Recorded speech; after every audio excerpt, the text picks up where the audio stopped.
और जिन शासन नाम की कंपनी ने आपको जो मिला है किसके प्रभाव से? मानते हो इतना? ललित जी पैसा कमाए करो पुण्य, भगवान का आशीर्वाद है, मोरी मेहनत करो। हाँ मानते हो? मानते हो आप? हाँ तो संघ वाले को कभी खड़ा ही नहीं होना पड़े कि हमारी ये चीज होगी, तो खड़ा ही नहीं होना पड़े। भगवान ने मुझे दिया तो यथाशक्ति मुझे संघ साधारण खाता के लिए हम लोगों को काम करने का मन ऑटोमेटिक हो गए, तो वो आप नहीं मानते हो इसलिए मैं बोल रहा हूँ। तो 50% 50-50 भी नहीं मानते, यहाँ आते ना बोलने के लिए करना होता है और कुछ नहीं होता है। यहाँ आते हो और सिर्फ बोलते हो, आपको जो भी मिला है ना वो परमात्मा की कृपा से।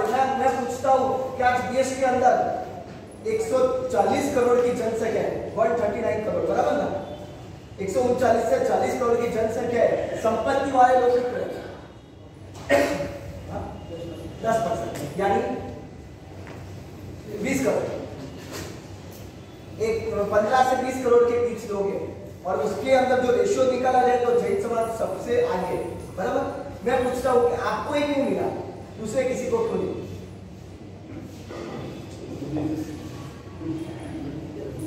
बुद्धि तो बहुत सारे समाज है, और जो बुद्धि से कमाते तो कंपनी के जो वर्कर्स है वो सबसे ज्यादा कमाना चाहिए। मालिक कुछ नहीं आता वो बड़ा कमा जाता है। अगले भाव में आप लोगों ने कुछ अच्छा सुकृत कार्य किया होगा, और इसीलिए जिन शासन नाम की कंपनी ने आपको दिया है, और किस लिए दिया है? इसीलिए कंपनी आपको गाड़ी बंगला दी, और वो लेके आप यहाँ से पंचगिरी चले जाओ, यहाँ से क्या आता है ऊटी चले जाओ घूमने के लिए, या अलग अलग जगह पे चिकमंगलूर घूमने के लिए चले जाओ, तो आप कंपनी बाद में क्या करेंगे? दूसरी बात गाड़ी वाले कुछ नहीं दी, मतलब ऐसा ही करता है।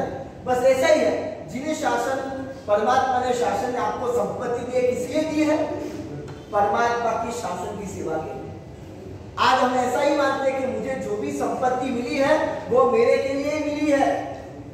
आपका अधिकार कितना? आपका अधिकार कितना ललित जी? 2x2 की जगह और 2 कपड़े और 2 रोटी, वही आपका अधिकार है। बाकी जितना है किसका है? ठीक है, घर चलाने के लिए जो भी जरूरी है आपका भविष्य के प्लान के हिसाब से, बाकी किसका है? ज्यादा आता है। ये भावना से कर्म निचला होती है, ये अंदर से सिर्फ भावना करो ना, उससे भी कर्म निचला होती है। मुझे जो भी मिला है किसका है? नहीं बोले, नहीं बोले, एक भी नहीं बोलेगा। कोई खर्चाने वाले नहीं, टेंशन लेते हो। हमको 1 रुपया खर्चाने वाले में नहीं है, वो टेंशन लेने की आपकी भावना बढ़ाने के लिए बोलता हूँ। हमको जो मिला है वो किसका है? फिर से बड़े बात बोलो ना, हमको जो मिला है वो किसका है? ऐसा मानना सीखो सबसे पहले। मुझे जो भी प्राप्त हुआ है वो जिन शासन का है, मेरा अधिकार कितना? एक घर हो जाए, मेरे भविष्य के लड़कों की जिम्मेदारी निभा जाए वो, बाकी जितना भी है वो शासन की सेवा के लिए ही। याद रखो, और कंपनी ने इसलिए दिया है कि भगवान की भावना थी कि जगत के तमाम जीवों को सुखी बनाना, जगत के तमाम जीवों को जिन शासन की प्राप्ति कराना। तो मेरे संपत्ति के द्वारा मैं जिन शासन की सेवा करूं, इसलिए मुझे परमात्मा ने दिया।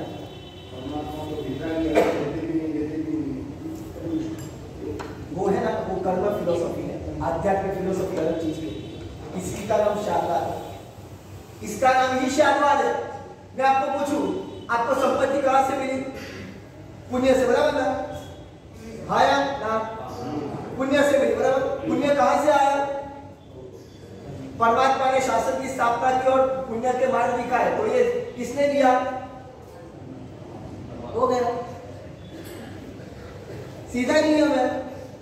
जो हम कार्य पुण्य से मिला है वो कर्म फिलोसफी है। आध्यात्मिक फिलोसफी ऐसा कहते हैं, मुझे जो भी प्राप्त हुआ है वो परमात्मा के प्रभाव से हुआ। पुण्य आया, परमात्मा ने शासन की स्थापना की और पुण्य के मार्ग दिखाए, उसके प्रभाव से मिला, बाकी नहीं मिलता। इसका नाम शादवाद। भगवान कुछ नहीं देता है वो मिथ्यात्व, सब कुछ भगवान ही देता है वो सत्य। इसलिए तो शादवाद समझना पड़ता है, किताबों में से ये सब नहीं मिलता है, तो सद्गुरु कृपा से ही मिलता है। गुरुदेव ने बोला भगवान कुछ नहीं देते हैं, वो विचारधारा वो मिथ्यात्व है, और परमात्मा ही मुझे सब कुछ देते हैं, वो विचारधारा सम्यक। तीसरी बार बोला, परमात्मा कुछ नहीं देते हैं, ये विचारधारा मिथ्यात्व है, और परमात्मा ही मुझे सब कुछ देते, वो बात सफेद पड़ी। शिवपाल के जीवन के अंदर शिवपाल मेरा हर जगह पे गया, हर जगह पे सफलता किसके प्रभाव से? नौबत के प्रभाव से, यानी धर्म के प्रभाव से। यानी मुझे जो भी मिला है परमात्मा के कृपा के प्रभाव से ही मुझे सब कुछ चीजें प्राप्त होती है। परमात्मा के पुण्य के बिना, परमात्मा की कृपा के बिना कुछ मुझे एक आपको साबित करने का भी मन हुए ना, तो मैं नहीं कहता हूँ। वीरभद्र सूरी महाराजा का शब्द है, एकोपि शुभ भाव भगवत प्रसाद लभ्य। फिर से बोलता हूँ, एकोपि शुभ भाव भगवत प्रसाद लभ्य। एक अच्छा, एक गरीब को 2 रुपए भी देने का भाव है, वो भगवान की कृपा का परिणाम है। ये बात भी शास्त्र में दिखाई देता है। बोले कोई सुना है? समय हो चुका है, तो यानी आज से भावना करो। समय तो 15 मिनट पहले, आप थोड़े लेट आते हो। बेंगलोर वाले तो थोड़ा गरबा में आने में थोड़ा टाइम लग जाता है, मौसम ठंडा है। तो यानी मुझे जो भी प्राप्त हुआ है परमात्मा की कृपा से ही प्राप्त हुआ है। यानी कि ये लोभ भावना को तोड़ने के लिए और अपनापन की जो ममत्व है वो तोड़ने की आज आपको दवाई दिखाई है। बस परमात्मा की कृपा से मिला है। और मेरा काम कितना? कंपनी का मैं वर्कर्स हूँ, वो वर्कर्स के रूप में मेरे जिन शासन की सेवा के लिए मुझे सदुपयोग करना वही है। तो जिन शासन प्राप्त होने के बाद ये भावना से आप अपने आत्मा को भावित कर आत्मा उत्थान करने में सफल रहो।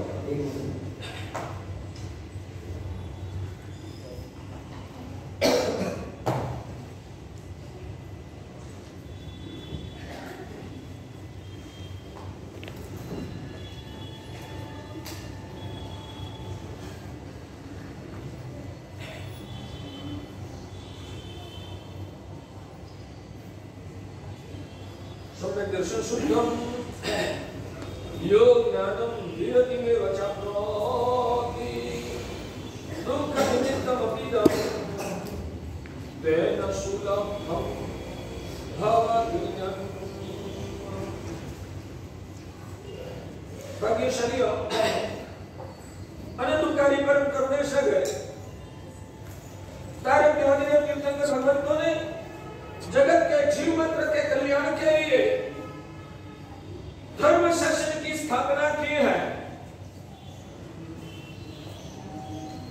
कल्याण किसको कहा जाता है? तो शास्त्रकार भगवंत कहते हैं आत्मा के लिए जो हितकारी ऐसे सुख की प्राप्ति कराना उसको कल्याण कहा जाता है। जिस सुख के माध्यम से आत्मा का हित ही होने वाला है, आत्मा का कभी भी उसकी परंपरा के रूप में अहित होता ही नहीं है, वे उस प्रकार के सुखों की प्राप्ति इसको हित यानी कि कल्याण कहा जाता है। और जिस सुखों के पीछे भयानक अनंत दुखों की परंपरा का सर्जन होता है, उस प्रकार के सुखों को ज्ञानी भगवंतों ने कल्याण नहीं कहा। हम सिर्फ सुख को ही चाहते हैं, मगर सुख की क्वालिटी, सुख का प्रकार के बारे में हमने कभी भी सोचा नहीं है। भगवान कहते हैं कि सम्यक दृष्टि आत्मा सिर्फ मिला हुआ सुख में आसक्त नहीं होता है, उस सुख का अभ्यंतर स्वरूप मेरी आत्मा के लिए हितकारी है या अहितकारी है, वो सोच के ही खुद के जीवन में आगे बढ़ता है। समझ में आ रहा है? ये जो मुझे सुख मिल रहा है, जिस सुख को मैं पाना चाहता हूँ, वो सुख मेरे लिए लाभकारी है या अनर्थकारी है, वो सोचना, वो मोक्ष मार्ग की प्रगति में आत्मा का विकास के बारे में अत्यंत आवश्यक है। तो भगवान अरिहंत प्रभु ने चाहा जो होवे मुझे शक्ति ईशी, सभी जीव करो शासन ऋषि, विश्व के सभी जीवात्माओं को शाश्वत ऐसे पवित्र आध्यात्मिक सुख के स्वामी बनाना है। सुख जीव का स्वभाव है और सुख विश्व के सभी जीवों को पसंद आता है, मगर सुख क्या चीज है उस बारे में ही जीव भुलावा में गिर गया है और उस वजह से ही उस सुख का वास्तविक जीव गलत सोच का भोग बन चुका है। जो बोल रहा हूं, यहाँ आप आए हैं तो हमें आपको बेसिक क्या सिखाना है, तो वास्तव में सुख का स्वरूप को क्लियर करना है और दूसरे नंबर में सुख का सच्चा उपाय को भी हमें समझना है। जब तक स्वरूप को नहीं समझा है, उपाय को नहीं समझा है, उससे पहले ही हम सुख के पीछे भाग दौड़ेंगे तो कहां जाएंगे। जो पाना है उससे कोई गलत चीज हमारे हाथ में आ जाएगी, वैसी गड़बड़ न हो। इसलिए भगवान कहते हैं तुझे सुख पसंद है ना, ओके कोई बात नहीं, सुख पाना ही है। तू क्या सुख पाने की चिंता कर रहा है? तू तेरे सुख की जितनी चिंता करता है ना, तू तेरे सुख की जितनी चिंता करता है उससे अनंत गुनी तेरे सुख की चिंता मैं करता हूं, वैसा भगवान बताते हैं। समझ में आया? आपका खुद का सच में बताओ, बच्चा में और बड़ों में फर्क क्या? बच्चा और बड़े लोग, उनमें फर्क क्या होता है? बच्चा को खुद का सुख की कोई चिंता नहीं होती है। बच्चा निश्चिंत होके माता पिता के पर श्रद्धा रख के मजाक करता है और बच्चा का सुख की चिंता माता पिता। और बड़े बन गए उसके लिए क्या? जो बड़े बन गए उसके लिए क्या भाग्यशाली, उनकी चिंता खुद को ही करनी है। समझ में? आप बच्चे हैं या बड़े? आप लोग बच्चे हैं या आप लोग बड़े हैं? मैं दावा करके कहता हूं कि आप दुखी क्यों हैं? क्योंकि आपकी सुख की चिंता का भार आपने खुद के सिर पे ही रखी है, इसलिए ही आप दुखी है। दोबारा बोलूं, आपका सुख की चिंता का भार आपने खुद के सिर पे ही रखी है। मैं कैसे सुखी हो पाऊंगा, वो चिंता में ही आप जिंदगी गुजार रहे हो, इसलिए ही आप दुखी। भगवान ने सुखी होना है ना, तो खुद की सुख की चिंता का भार को छोड़ दे, प्रभु के चरणों में रख दे। बस मेरे प्रभु मुझे सुखी करेंगे। उतनी श्रद्धा जब अंदर में उजागर होगी और प्रभु की शरणागति लेके जिएगा, वही मेरे तारणहार है। मम्मी बच्चा को शीरा खिलाएगी तो किस लिए? मम्मी बच्चा को शीरा खिलाएगी तो किस लिए? बच्चा के सुख के लिए। मम्मी बच्चा को शीरा खिलाएगी तो किस लिए? बोलो ना बड़े आवाज से। बच्चा के सुख के लिए। मम्मी बच्चा को करियाता पिलाएगी तो किसके लिए?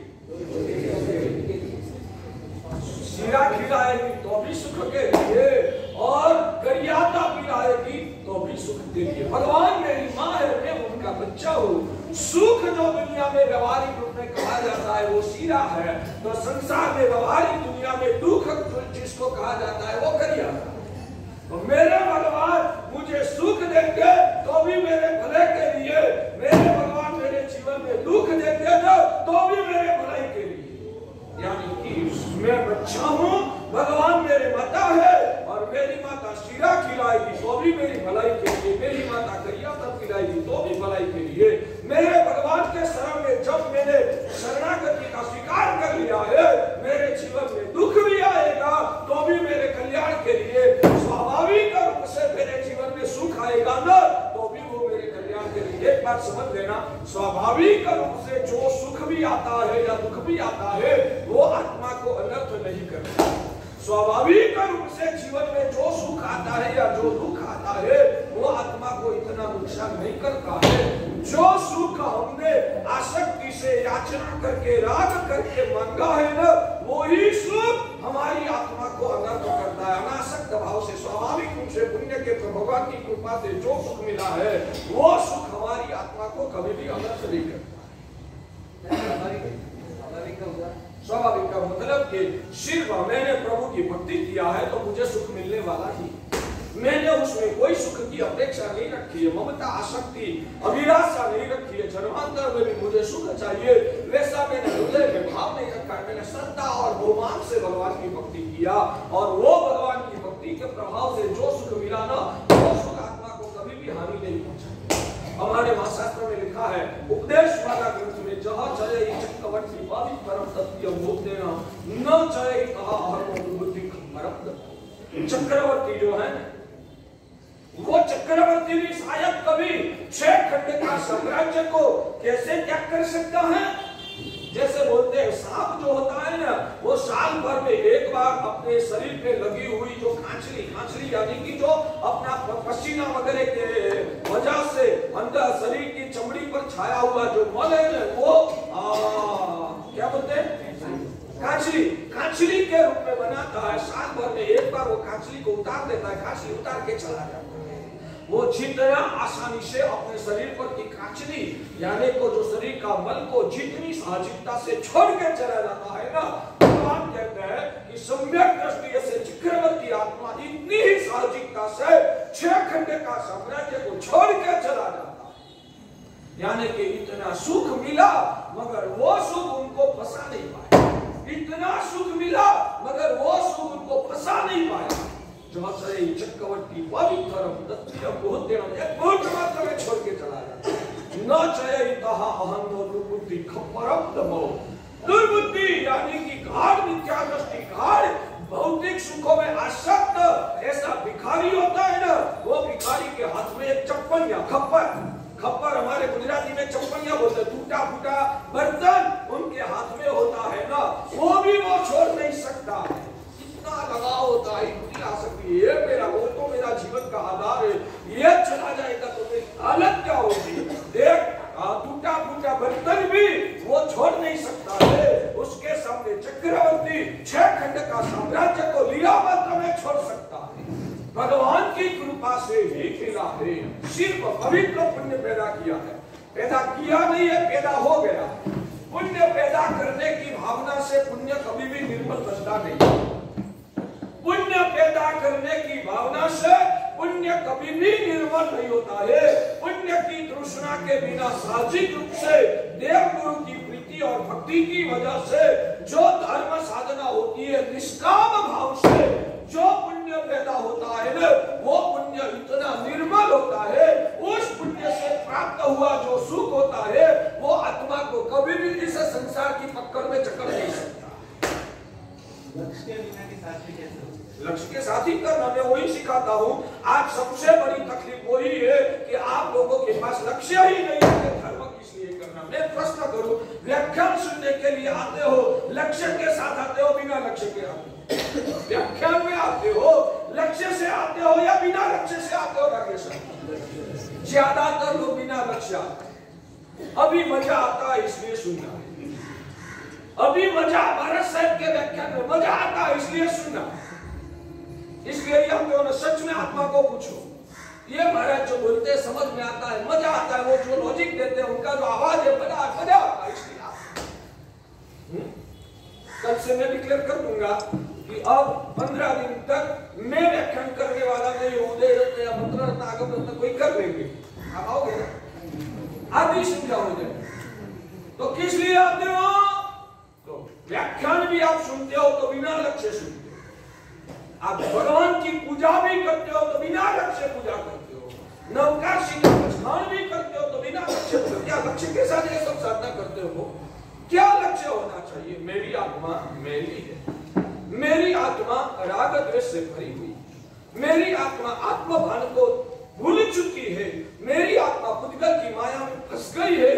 ये मेरी आत्मा की विकृति को मुझे मिटाना है और मेरी खुद की आत्मा के साथ मेरा अनुसंधान करना है। मुझे मेरा खुद का आत्मा का जो ओरिजिनल निर्विकार स्वरूप क्या है उसकी प्रतीति करना है और उस स्वरूप को पूर्ण रूप से उजागर करना है, स्वभाव दशा को प्रकट करना है और मेरा आत्मा का अनंत गुणों का साम्राज्य को मुझे प्रकट करना है। ऐसे लक्ष्य के साथ क्या आप धर्म करते हो? है आपके पास सबसे बड़ी दर्द की परिस्थिति यही है कि आपके पास सही लक्ष्य ही नहीं है। इसलिए धर्म करना वो आत्मा का विकास के लिए, ध्यान से सुनिए, धर्म करना वो आत्मा का विकास के लिए जितना आवश्यक और जितना महत्व की आप बाबत है उससे ज्यादा अनंत गुना महत्व है आपका लक्ष्य की शुद्धि। भगवान कहते हैं धर्म कम किया मगर लक्ष्य की शुद्धि जो क्लियर है तो आपकी आत्मा का विकास जल्दी से होगा। कितना भी धर्म किया मगर जो लक्ष्य की शुद्धि नहीं हुई है ना तो आपका धर्म, आपका सारी बहनें आईएमएल की ओलिया करती है, मैं धन्यवाद देता हूँ। और बोले 50, 50, 60, 60, 70 आईएमएल शायद रोज हो रहा है, मगर प्रश्न ये आप किस लिए आईएमएल करते हो?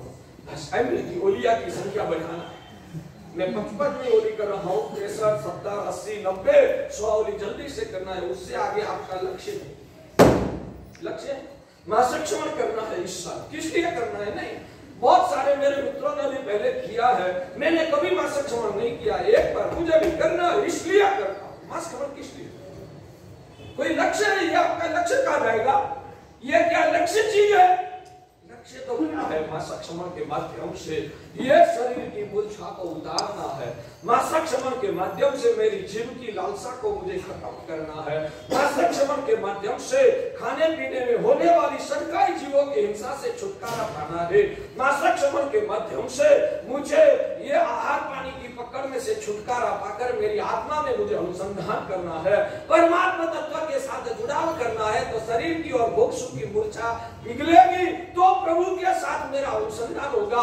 वो परमात्मा के साथ अनुसंधान करने के लिए मैं एक तपस्या की साधना करता हूँ। क्या लक्ष्य है आपके पास? परमात्मा ने बताया है, परमात्मा को पहले जानते हो? परमात्मा को पहचानता है उनको ही परमात्मा के प्रति सही श्रद्धा होगी। श्रद्धा क्या चीज है भाग्यशाली? उनका स्वरूप की पहचान होने के बाद उनका ही स्वरूप की अंदर में लगन पैदा हो जाए और वो स्वरूप पाने के अभिलाष से उनके पर विश्वास पैदा हो कि उन्होंने वो अवस्था पाया है ना, तो उनकी आज्ञा के अनुसार चलूंगा तो मैं भी उधर तक पहुंच पाऊंगा। वैसा यानी कि परमात्मा स्वरूप की अभिलाषा से जो परमात्मा के प्रति लगाव बनता है ना, उसको शास्त्र में भगवान ने श्रद्धा कहा। आप लोगों की तो श्रद्धा भी कैसी है? उद्गल के लिए भगवान का यूज करते हो, सिर्फ उनका चरण लेने से मेरी मनोकामना पूर्ण होगी, इसलिए आपने भगवान का चरण को पकड़ा है। यानी कि भगवान के भगवत स्वरूप के साथ आप लोगों को वास्तव में कोई लेना देना ही नहीं है। आपने तो भगवान का खुद के स्वार्थ के लिए ही उपयोग किया है। समझ में आता है ना?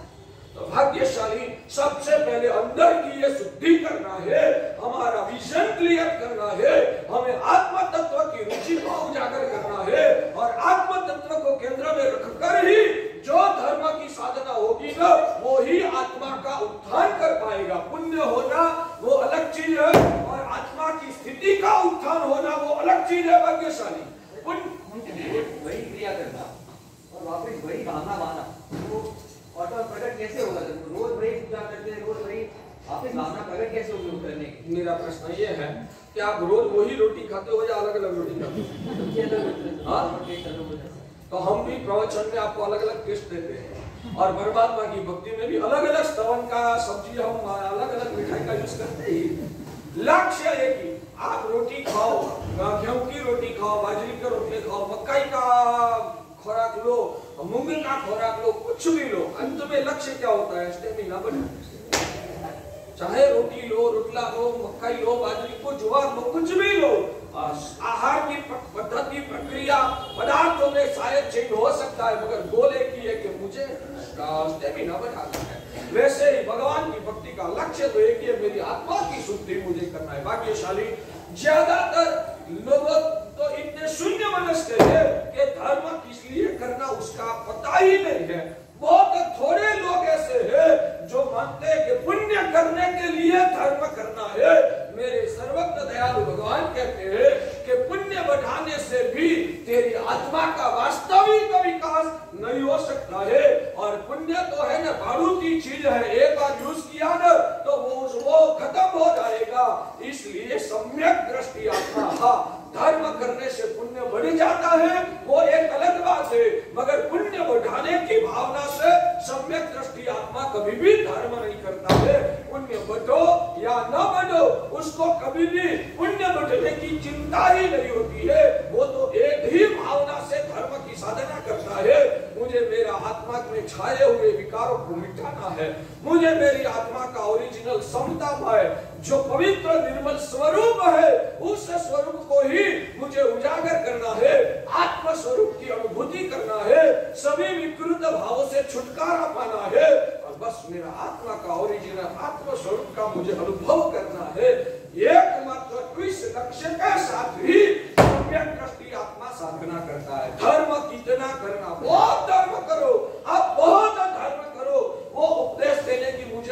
आवश्यकता नहीं लग रही है, पहला जितना करते हो ना वो पवित्र भावों के साथ। तो संसार में बहुत सारे लोग पुण्य बढ़ाने के लिए धर्म, और पुण्य बढ़ाने की भावना भी तात्विक रूप से मलिन भावना है। पुण्य बढ़ाने की भावना भी तात्विक रूप से मलिन भावना है। और आपने पुण्य बढ़ाने की भावना से जो धर्म किया, उससे जो भी भौतिक सुख प्राप्त होगा ना, वो भौतिक सुख आपको मोह माया में, आसक्ति में, राग द्वेष में फंसा देगा। समझ में आता है? वो आपको फंसाएगा। अभी जो अज्ञान होता है, अभी जो अज्ञान होता है या उसका कोई लक्ष्य नहीं होता है, तो वो किसी के कहने पे समझो पूजा करता है कि चलो पूजा कर लेते हैं, ऐसा नहीं कर लेते, तो यार क्या उसका पूजा या समाज लाभदायक करता है? बिल्कुल गारंटी से। तो वो अज्ञान रहता है। हाँ, भले अज्ञान हो मगर क्रिया पाप की है या पुण्य की है। भले वो अज्ञान हो मगर क्रिया पाप की है या पुण्य की है। पूजा करेगा तो किसकी करेगा? देवाधिदेव अरिहंत परमात्मा की पूजा करेगा। मेरे भगवान की अनजान में भी जो पूजा की है ना, वो कभी भी निष्फल नहीं होती है। तो तूने बहुमन से किया है ना, इस जगह पर उस व्यक्ति को आप इतना कहो कि हनुमान जी की पूजा करने के लिए जाना है, हो जाएगा। उनको बोलो कि यीशु क्रिस्त की पूजा करने के लिए जाना है, तो जाएगा। क्यों नहीं जाएगा? बताइए, क्यों नहीं जाएगा? यानी कि उनको भले भाव आए या न आए, उच्च समझदारी उसमें हो या न हो, मगर इतना तो विश्वास है कि मेरे भगवान वितराग है, और जो भगवान है वो वितराग नहीं है। अनकॉन्शियस माइंड में भी ये बात छुपी हुई है कि ये ही भगवान है। इसलिए अंदर में जो अनकॉन्शियस माइंड में भी भगवान के प्रति भगवत भाव है ना, उस वजह से वो भगवान अरिहंत को छोड़ के इधर उधर भटकता नहीं है। तो अनकॉन्शियस माइंड में जो प्रभु के प्रति जो लगाव बना हुआ है ना, उस वजह से वो जो भक्ति करता है तो उसका फायदा तो मिलता ही है। मगर तात्विक जो लोकोत्तर फायदा करते हैं वो फायदा नहीं मिलेगा, मगर पुण्य का फायदा तो उनको जरूर मिलेगा।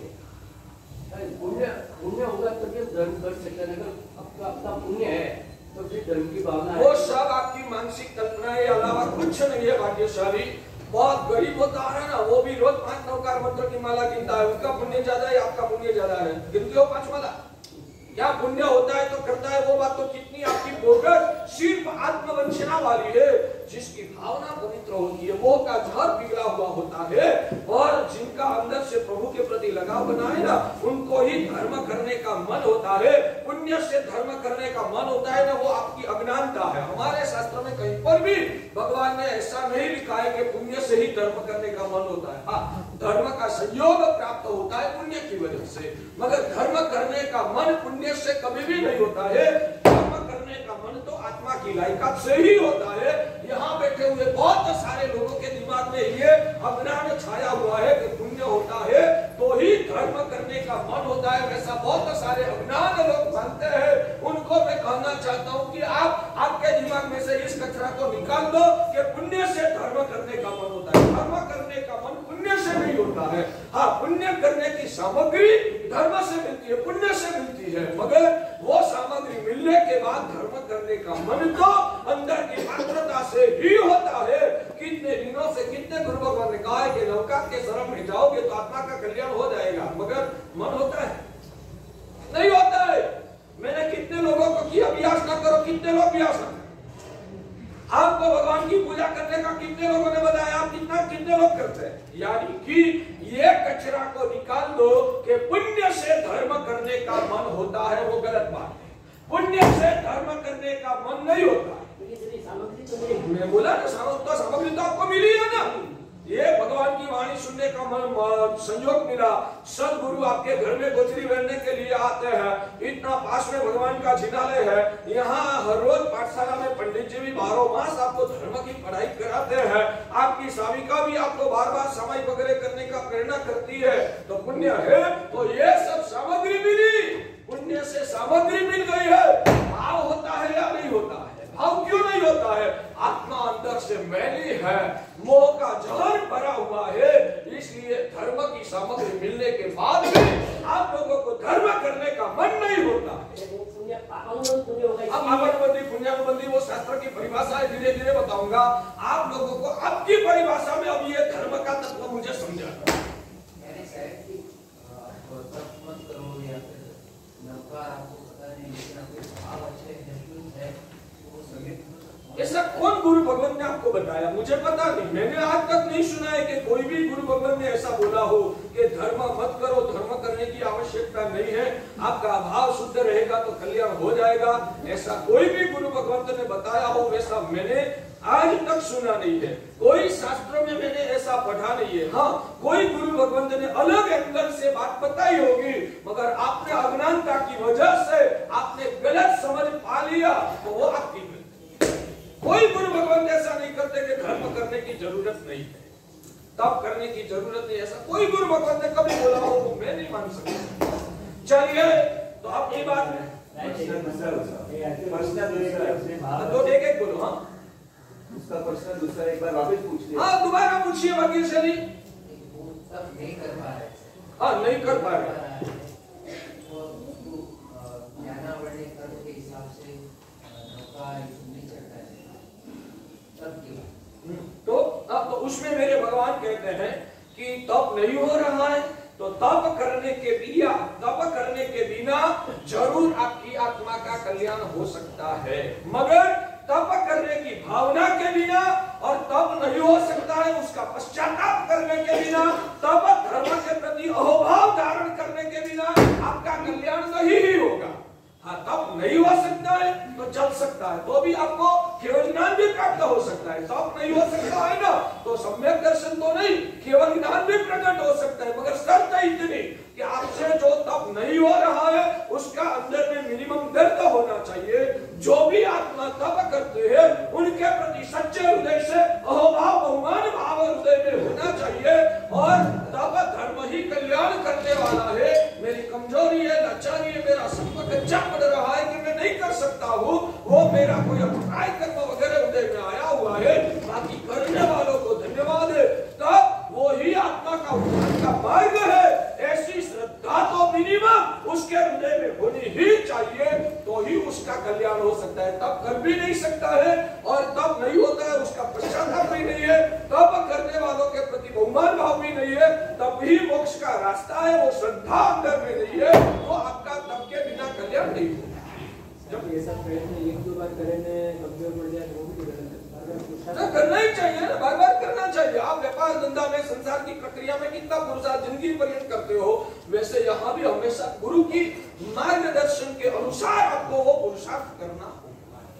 चलो, मूल विषय के साथ वापिस मैं अनुसंधान कर रहा हूँ कि भाग्यशाली भगवान की कृपा से जो पुण्य पैदा होता है, भगवान की कृपा से जो पुण्य पैदा होता है, वो पुण्य आपको इस संसार में फंसा नहीं सकता, यानी कि उसने आपको आसक्ति नहीं होती, और वो संपत्ति आपका संसार को बढ़ा नहीं सकती है। उसमें आपकी आत्मा निर्मल भाव को टिका पाएगी और आपका अंदर का उत्थान होता रहेगा। मगर तृष्णा से, भौतिक सुखों की कामना से, पुण्य की कामना से आपने जो धर्म किया है, वो धर्म से पैदा हुआ जो पुण्य है वो मलिन पुण्य है। मलिन पुण्य आपको संसार में फंसा दे।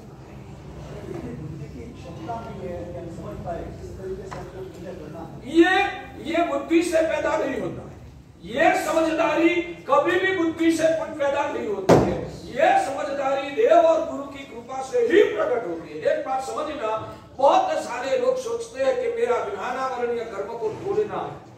बहुत सारे लोग कहते हैं कि गुरुदेव ऐसा आशीर्वाद दो कि मुझे ज्ञान चढ़े, वैसी प्रार्थना करते। मेरे भगवान कहते हैं कि ज्ञान बढ़ाना वो जितना आवश्यक है, उससे ज्यादा मोह का जहर को पिघालना आवश्यक है। पढ़ाई करने से ज्ञान बढ़ सकता है, पढ़ाई करने से ज्ञान बढ़ सकता है, मगर पढ़ाई करने से मोह का जहर नहीं पिघलता। पढ़ाई करने से ज्ञान बढ़ सकता है, शास्त्रों का भी ज्ञान हो जाएगा, इतनी चर्चा करवाएगा। यहाँ पाठ में बैठ के या तो आप लोग चलो कटाशने पर बैठ के आप इतनी सारी धर्म की, तत्वों की, शास्त्रों की चर्चाएं भी कर पाओगे। ज्ञानावरणीय पढ़ाई करने से ज्ञानावरणीय कर्म का क्षरक्षम होता है, और शास्त्रों में क्या बताया है वो आप समझ सकते हैं। उस शास्त्र से वो मोह तोड़ने की, शास्त्रों के माध्यम से मोह नहीं टूटता, मोह तोड़ने का राजमार्ग है देव गुरु की करुणा। देव गुरु की कृपा को जब आप झिलते हो, वो झिलने के लिए उनके प्रति, गुणवानों के प्रति अहोभाव धारण करना है। जितना गुणवान व्यक्तियों के प्रति आप अहोभाव हृदय से धारण करोगे, उनके प्रति विनम्र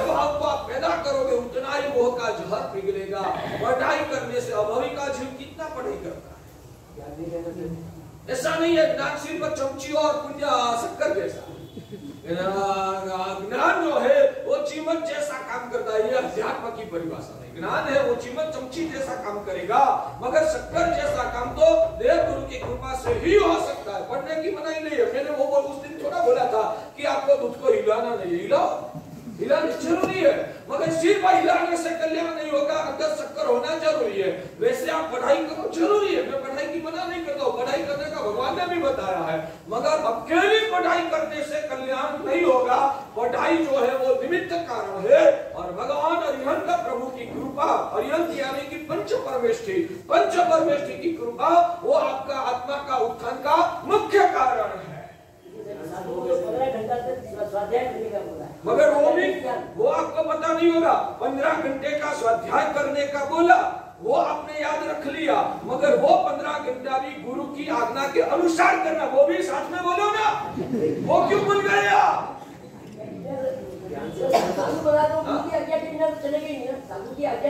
इसलिए ही उनका कल्याण होता है, 15 घंटा पढ़ाई करने से नहीं होता है, वो ध्यान में रखिए। ज्ञान लेने से मोह का फैलाना कैसे? शुद्ध ज्ञान भी गुरु की आज्ञा के अनुसार धारण करना है। हमारे वहाँ शास्त्र में स्पष्ट भगवान ने कर दिया, कितना भी शुद्ध ज्ञान गुरु मना करते तुझे नहीं पढ़ना तो नहीं पढ़ना, वो आपकी बात होगी सर। आपके लिए भी गुरु की आज्ञा के अनुसार ही चलना है। श्रावक स्वतंत्र नहीं है। आज श्रावक स्वतंत्र बना हुआ है, गुरु से अपनी जात को अलग कर दिया है और अपनी मनमानी से वो धर्म करता है। इसलिए ही आज के श्रावक का कल्याण नहीं होता है। अभी जो छोटे महाराज ने शुरू में प्रारंभ में बताया ना, दानम च शीलम च तपस्या भावो, धर्म 4 प्रकार के बताए, दान धर्म, शील धर्म, तप धर्म, 4 प्रकार के धर्म भगवान ने बताया। 4 प्रकार का धर्म भगवान ने किस लिए बताया है? नहीं, आप गलत समझ रहे हो। इतने सालों तक आप देव गुरु के शरण में रहने के बाद भी कितना बड़ा अज्ञान अंदर में भरा हुआ है। भाग्यशाली समझो, ये नहीं होता है तो ये करो, वो नहीं होता है तो ये करो। इसलिए भगवान ने 4 प्रकार का धर्म नहीं दिखाया है। ये धर्म जो है ना, वो तो आपके रोगों की दवाइयां है। कैंसर, भाई मलेरिया की दवाइयां होती है, मलेरिया की दवाइयां होती है, डायबिटीज की दवाइयां होती है, नलिया ब्लॉक हुई तो वो क्लॉट दूर करने की दवाइयां होती है, और कैंसर की दवाइयां होती है, हार्ट अटैक की दवाइयां होती है। तो ये दवाइयां लो, ये नहीं, ये ना मिली तो ये लो, वो ना मिली तो ये लो। इसलिए मेडिकल मार्केट में 1000 प्रकार की दवाइयां होती है। मेडिकल दुकान जो शॉप होती है ना, उस शॉप में हजारों प्रकार की दवाइयां होती है। ये दवा मिले तो वो लाना, मलेरिया की नहीं मिली तो कैंसर की ले लेना, वो ना मिली तो हार्ट की ले लेना। इसलिए 1000 प्रकार की दवाइयां है। दवाइयां के प्रकार कितने भी हो, मगर उसमें से आपको जो रोग लागू पड़ा है ना, उसकी ही दवा आपको लेनी चाहिए। वो भी कितनी मात्रा में लेना, वो भी डॉक्टर के आदेश के अनुसार ही लेना है। जिस व्यक्ति को परिग्रह की संजना भारोभार भरी हुई है, उनको बोलेंगे कि तपस्या करते रहो, उसका कल्याण नहीं। भारोभार परिग्रह संजना है और वो सतत 500 एमएल करता है, भगवान कहते हैं कि उसका संसार से छुटकारा नहीं।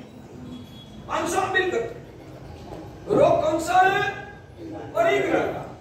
दूसरा व्यक्ति, उनको शरीर की बहुत अंदर की मूर्छा है, वो करोड़ों रुपये का दान करता है, तो उसका क्या होगा? कल्याण हो जाएगा। भगवान कहते हैं तुझे मलेरिया है तो मलेरिया की दवा लेनी चाहिए, तुझे कैंसर है तो कैंसर की दवाइयां लेनी चाहिए, तुझे डायबिटीज है तो डायबिटीज की दवा, तेरा जैसा रोग उस अनुसार तुझे दवाइयां करना है। भगवान कहते हैं कि स्थूल रूप से 4 प्रकार के रोग है, आहार संज्ञा, वही संज्ञा, मैथुन संज्ञा और परिग्रह संज्ञा। दूसरे बहुत सारे जो आत्मा के रोग है वो इसके ही पेटा भेद है। तो आहार संज्ञा, भय संज्ञा, मैथुन संज्ञा, परिग्रह संज्ञा, 4 प्रकार के रोग जीवात्मा को परेशान करते हैं। तो उस रोगों को मिटाने के लिए भगवान ने 4 प्रकार की दवाइयां बताई, मगर जिसको जो रोग है ना, उस अनुसार दवा लेना है। जिनको आहार संज्ञा का रोग है उनको तप धर्म करना है, जिनको मैथुन समझना है उनको शील धर्म की आराधना करना है, जिनको परिग्रह समझना है उसको दान धर्म की आराधना करना है, जिनको भय समझना है उनको भाव धर्म की आराधना करना है। यानी कि आपको जो रोग है उस रोग के अनुसार दवाइयां करनी पड़ेगी। आप जो भी धर्म करते हो वो क्या आपका खुद का रोग को पहचान कर रोग के अनुसार आप धर्म करते हो या मन में इच्छा आती है वैसे धर्म? आप लोग धर्म कैसे करते हो? जो रोग है उस रोग की स्थिति को समझकर उस रोग के निवारण के लक्ष्य से उसका उपाय स्वरूप धर्म करते हो या अपन को जो मन में ऐसे ही पसंद आता है वो धर्म करते हो? तो वैसे ही धर्म करने से आपकी आत्मा का कल्याण कैसे हो पाएगा? इसलिए क्लियर समझो, जैसा रोग वैसी दवा। और मेरा रोग कैसा है, उसका मूल कहाँ छुपा हुआ है, वो रोग की मात्रा कैसी है, उसका निवारण के लिए मुझे किस प्रकार का धर्म करना है, वो सब डॉक्टर ही समझ सकते हैं। और आपके डॉक्टर आपके गुरु है, धर्म गुरु जो है वो आपके आत्मा की डॉक्टर है। सबसे पहले धर्म साधना करके आत्मा का उत्थान करने के लिए सबसे पहली शर्त यह है कि गुरु के शरण में जाना, गुरु के गुरु को अपनी आत्मा के डॉक्टर के स्वरूप में उसका दर्शन करना और उनके पर श्रद्धा रख के अपनी स्थिति बताकर वो जैसा बताए हमारे लिए भी और आप लोगों के लिए भी धर्म गुरु के मार्गदर्शन ही अनुसार ही धर्म करना वो बिल्कुल जरूरी है। आज आपने गुरु का संबंध को ही तोड़ दिया है, आप स्वच्छंदता से आज धर्म करते हो। एक बात बीच में और बता देता हूँ भाग्यशाली, भगवान कहते हैं कि धर्म करना अलग चीज है और जिन शासन अलग चीज है।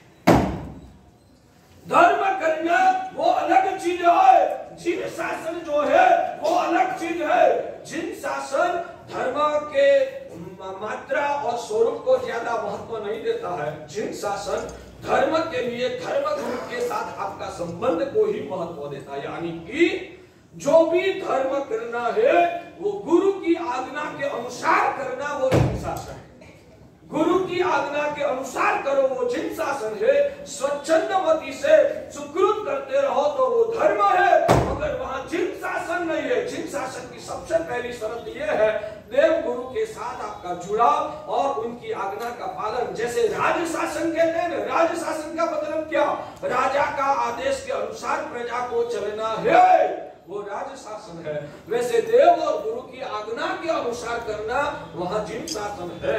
हो सकता है कि आपके पास धर्म भले हो मगर आपके पास जिन शासन नहीं है। जिन शासन यानी कि भगवान की आज्ञा का अनुसंधान, जिन शासन यानी कि भगवान की आज्ञा का अनुसंधान, वो अनुसंधान कड़ी के रूप में गुरु के माध्यम से ही हो सकता है। गुरु का माध्यम को छोड़ दिया तो वहां जिन शासन की कड़ी टूट जाए। समझ में आता है? तो भगवान की आज्ञा के अनुसार यानी कि सदगुरु की आज्ञा के अनुसार कोई व्यक्ति नौकाशी का रक्षण करता है तो भी उनका आत्मा का कल्याण होता है। गुरु की आज्ञा जो है ना, भगवान ने अपनी सभी पावर ऑफ एटर्नी सदगुरु को दे दिया है। भगवान अरिहंत प्रभु ने अपनी सभी पावर ऑफ एटर्नी सदगुरु को दे दिया है। इसलिए गुरु की आज्ञा का जो पालन करता है वो भगवान की आज्ञा का पालन करता है। या ध्यान से सुनिए, गुरु की आज्ञा का जो पालन करता है वो भगवान की आज्ञा का पालन करता है। गुरु की आज्ञा का जो भंग करता है वो भगवान की आज्ञा का भंग करता है। गुरु को जो वंदन करता है वो भगवान को वंदन करता है। गुरु का जो अनादर करता है वो भगवान का अनादर करता है। इतना ही अंदर में बिठाइए, गुरु जो है वो भगवान का प्रतिनिधि। नहीं गुरु का आदेश को सिर्फ एक क्षण आना, वो आपके कल्याण के लिए ही बताते हैं। आपके लिए तो जो गुरु पधारे हैं उनकी आज्ञा वो भगवान की आज्ञा है, ऐसा मान के जिस वक्त जो गुरु जो बताए वो करना, वो ही आपका धर्म है। आपका पर्सनली गुरु होना चाहिए जो आपकी नाड़ रग रग परखता है।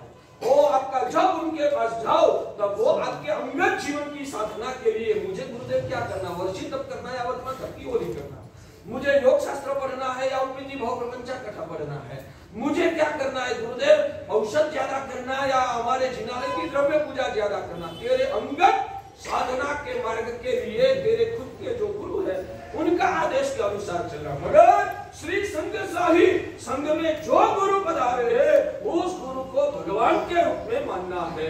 आप लोगों को आज ये बात जब मौका आया है तो फिर से सिखाता हूँ भाग्यशाली कि वो संघ की तो ये परंपरा है गुरुदेव।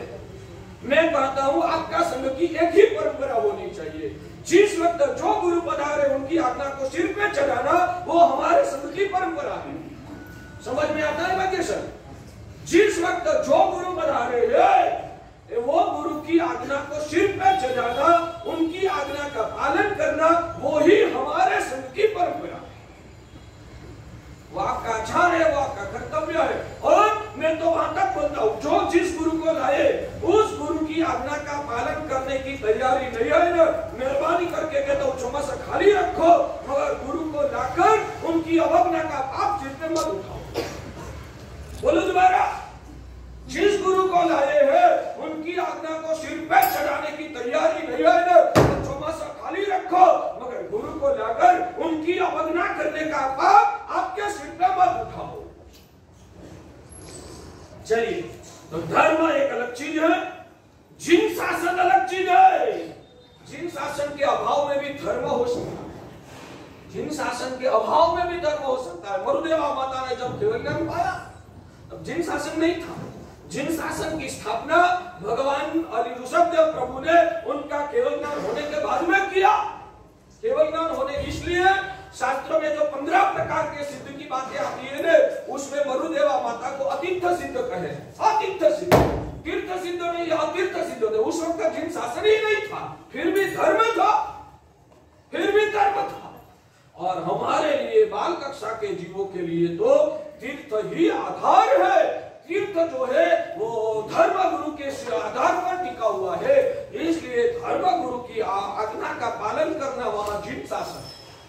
और धर्म गुरु की अवज्ञा करके आप धर्म की कितनी भी आराधना करो, वहां जिन शासन नहीं है।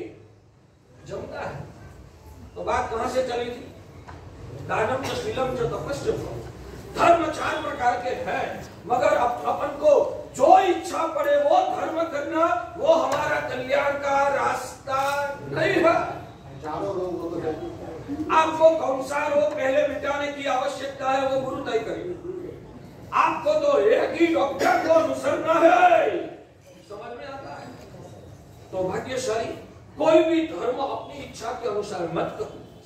गुरु का मार्गदर्शन, उनकी आज्ञा ग्रहण करो, उनका आशीर्वाद और उनका उपदेश, उनका मार्गदर्शन के अनुसार करोगे। हाँ, आप धर्म करोगे ना गुरु की आज्ञा के बिना, स्वतंत्रता से, स्वच्छंदता से, अपनी मनमानी से आप धर्म करोगे तो उस धर्म से आपको पुण्य जरूर होगा। उस प्रकार के धर्म से आपको पुण्य जरूर होगा, मगर उस प्रकार के धर्म से आपकी आत्मा की शुद्धि नहीं होगी। हाँ, होना ही चाहिए। हर व्यक्ति के लिए सिर पे गुरु तो होना ही चाहिए, मगर वो गुरु दूसरे का अनादर करने के लिए नहीं होता। इशारा करता हूँ, पर्सनली एक गुरु होना ही। मैं तो मेरा गुरु का ही मानता हूँ, दूसरे के ऊपर मुझे कोई लेना देना नहीं। मेरे गुरु बदल कर सुरी मार, मेरे गुरु बदल कर सुरी मारा, उनकी आज्ञा मेरे सिरोधार्य करना है। मगर बजरंग सूरी महाराज को छोड़ के जिन शासन में जो भी महापुरुष हुए हैं या विद्यमान है, सभी के प्रति हृदय से होगा।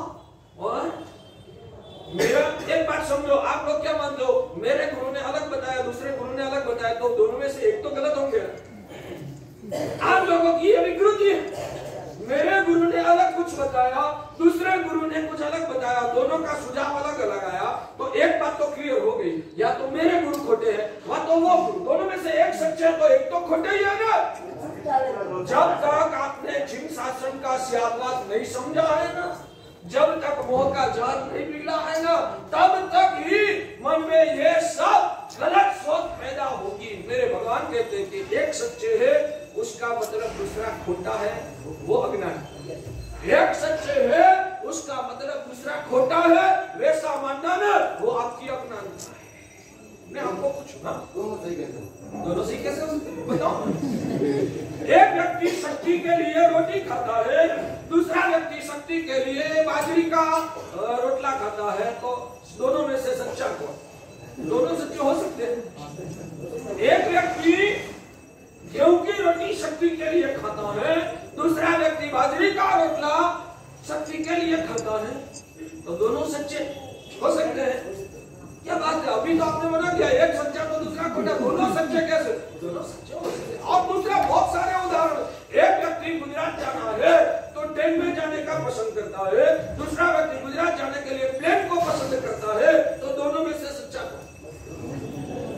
दोनों सच्चे हो सकते हैं, दोनों सच्चे हो सकते हैं। एक डॉक्टर के पास गया बुखार मिटाने के लिए, उसने मेटासिन दी। दूसरे डॉक्टर के पास गया तो उसने मेटासिन छोड़ाकर क्रोसिन दिया। तीसरे डॉक्टर के पास गया तो उसने डोलो दिया।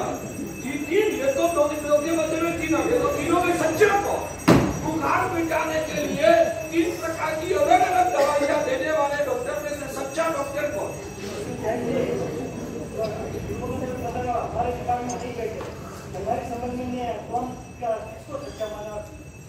एक बात समझो, हमारे वहां साधना क्षेत्र में प्रवेश करने के लिए भगवान ने स्पष्ट बताया है कि आपकी तो बुद्धि फुटपट्टी जैसी, आपने कोई शास्त्र पढ़ा नहीं है, आपको जिन शासन का गहन रहस्य क्या है वो समझ भी नहीं है, तो आपकी इतनी छोटी सी बुद्धि से सत्य समझ में आना आपकी क्षमता ही नहीं है।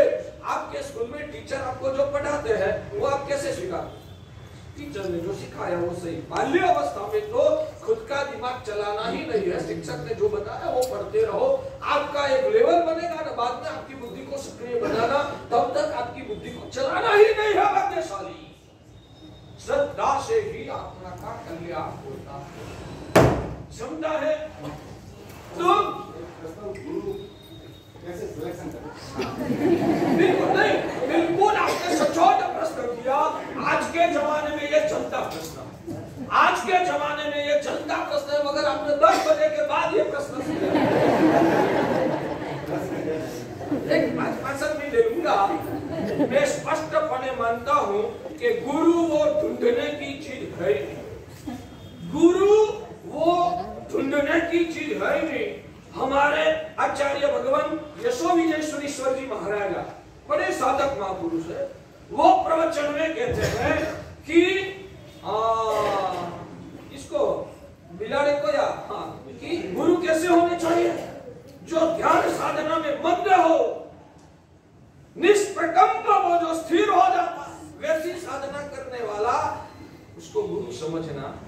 तो वो बिलाड़ा घूमता घूमता कोई तालाब के कांठे पर चला गया और दिखा अंदर बगला था ना, बगला में वो बगला वही एकाग्र चित्त से स्थिर हो गया। महाराज ने जो बताया है ना, ये बगला में भी ऐसा ही है। वो बगला में ध्यान किसका कर रहा था पता है? मछली का। मछली यहाँ आए ना, बराबर मछली मेरे पास आएगी ना, हमें हिलता रहूंगा ना तो मछली घबरा के भाग जाएगी, और वो मछली पास में आई ना तो बगला मैंने सिर जो एकाग्र, यानी कि बुद्धि बिलाड़ा की है, बुद्धि बिलाड़ा की है, और गुरु ढूंढने के लिए जाएगी तो वो गुरु ढूंढने में भी गोथा खा जाएगा। आपकी बुद्धि बिलाड़ा जैसी, आपकी बुद्धि बिलाड़ा, इस बुद्धि से गुरु जैसी महत्व का जो परम तत्व है, परमात्मा तत्व स्वरूप जो गुरु है, उसको आप आपकी विकृत मिथ्यात्व से घिरी हुई बुद्धि से आप गुरु का तय कैसे कर पाते? गुरु बुद्धि से ढूंढने की चीज ही नहीं है। मैं स्पष्ट दावा करके कहता हूं, दावा करके। और मैंने तो हरीश भाई से 2 दिन पहले मेरे पास बैठे थे, तब मैंने कहा था जो गुरु को, सदगुरु को ढूंढने का पुरुषार्थ करता है ना, उसके लिए दुर्गति निश्चित। वो किस शास्त्र में लिखा है पहला वो मुझे बताइए। सुना है ना, सिर्फ सुनने की बातों को इतना महत्व आप देखोगे तो हालत क्या होगी? किस शास्त्र में बताओ तो सही। और वो शास्त्र जो लिखा है वो किसके लिए लिखा है? साधु के लिए लिखा है, श्रावक के लिए। किस संदर्भ में वो बात चल रही है, वो सब बातें हम जानते हैं। एक बात हमेशा कहता हूं, जहां भी कोई शास्त्र की बात आए और व्यवहारिक प्रैक्टिकल वास्तविकता से आपको कुछ भिन्न महसूस हो, तुरंत ही उसके अंदर में डूबना है। ये शास्त्र किसने लिखा है, किस समय में लिखा हुआ है, कैसे संजोगों के बीच में ये विधान आया हुआ है, और जो भी विधान हो रहा है उसके आगे पीछे कौन सा संदर्भ चल रहा है, वो सब समझने की कोशिश करोगे। उसमें भी मोह का जहर पिघला होगा तो ही सत्य आपके हाथों में आएगा।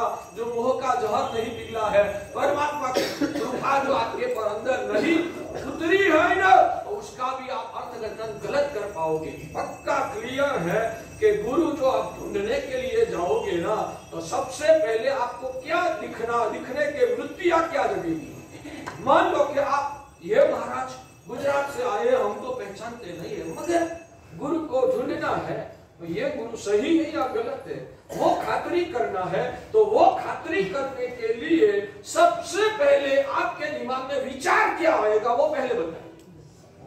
आचरण कैसा है, आचरण कैसा, यानी कि कितना अद्भुत आचरण है वो ही पहला याद आएगा, या कहां कहां गलती कर रहा है वो ध्यान में आएगा। आपकी नजर कहां घिरे, कहां भटकेगी, गलती कहां, कमी देखेंगे, कमी। हाँ कमी, बस वही बात।